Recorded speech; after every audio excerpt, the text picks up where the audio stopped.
Do you know which flowers bloom in each season? Imagine the joy and beauty of a garden that flaunts vibrant hues all year round. We'll be exploring 7 types of flowers, each a star of a specific season. Stay tuned to uncover the top 7 seasonal delights that will keep your garden blooming all year round. Spring, the season of rejuvenation, brings forth beautiful blooms. Imagine tulips, daffodils, and cherry blossoms painting your garden with a vibrant palette of colors. Their charm is undeniable, offering a visual treat that breathes life into any space. These blooms will surely add a refreshing touch to your garden in spring.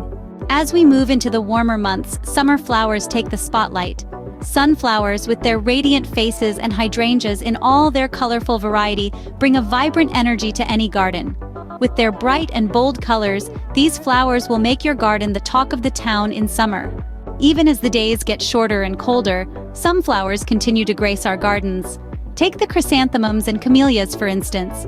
These resilient beauties paint our gardens with strokes of color and life amidst the frosty landscape. These hardy blooms will keep your garden vibrant even in the chill of fall and winter. So, there you have it, 7 wonderful blooms that will keep your garden colorful and lively all year round. Each season brings its own unique beauty, transforming your garden into a vibrant, ever-changing canvas. If you found this video helpful, remember to give it a thumbs up and subscribe to our channel for more gardening tips and tricks. Until next time, happy gardening!